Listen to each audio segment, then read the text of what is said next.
Hello, my name is Jordan.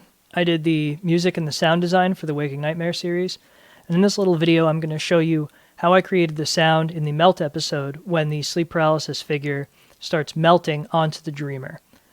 So to start, I'll show you what the final sound is that's actually in the episode.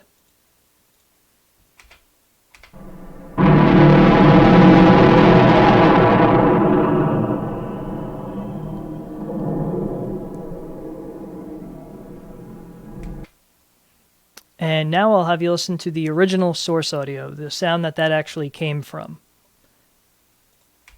And that's it. It's just a fart. And that was actually recorded while we were recording some of the other sounds that ended up being in the episode. On its own, that's probably not very usable, but the sound design philosophy, if you can call it that, for these episodes was to take organic sounds that occur in everyday life and manipulate them the way the brain might when you're having sleep paralysis and you're having these auditory hallucinations. So for example, maybe while you're sleeping there's a fan in the room or a car goes by. How would your brain maybe manipulate that sound, make it sound more horrifying or terrifying because you're going through sleep paralysis? So with that original sound, the first thing I did was lengthen it because it's such a short sound. I used time shift in Pro Tools and I just dropped the speed knob down. We'll render it out a couple times here. So I want it a little longer. This doesn't need to be specific, but somewhere in that range, that should be enough. So this just increases the length of the sound, draws it out, and we'll hear how that sounds.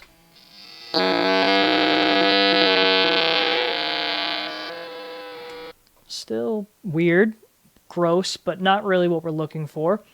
So we'll add a little reverb. I'm using reverb, which is something that you need to buy separately. It's not included in Pro Tools, but it's a great plugin for reverb. Any reverb plugin would work.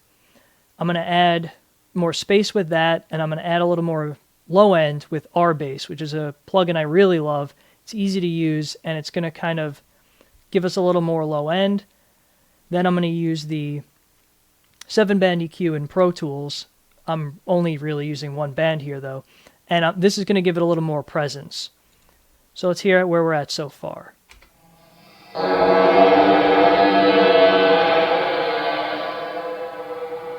So now it's taking on this kind of horn quality, and what I want to do is make it sound harsher, and I'm going to use the Pro Tools fuzz plugin.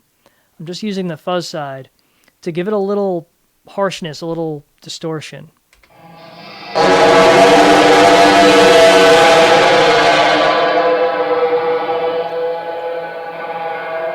So you could hear there's almost like a screaming sound that comes at the end there. And that's great. We're definitely getting there. So last thing I want to do is drop the pitch. And this is going to kind of just make it sound bizarre and nowhere near the original sound, even though we're already very far from it. So once we drop the pitch, it sounds something like this.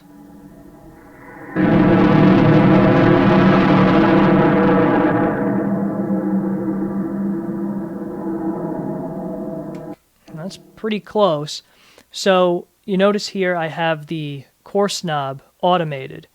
So to do that, if you don't already know, you just set up automation for whichever settings you want to be able to manipulate quickly. Bring it over to the right side here. So you see I just have coarse shift there.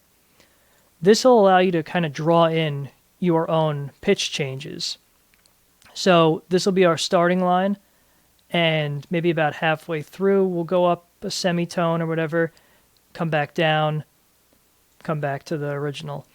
This little thing here, really all we're doing is slightly modifying the pitch just to give it a little more of a harmonic or melodic quality, I guess, if you could call it that, to just vary it a little bit.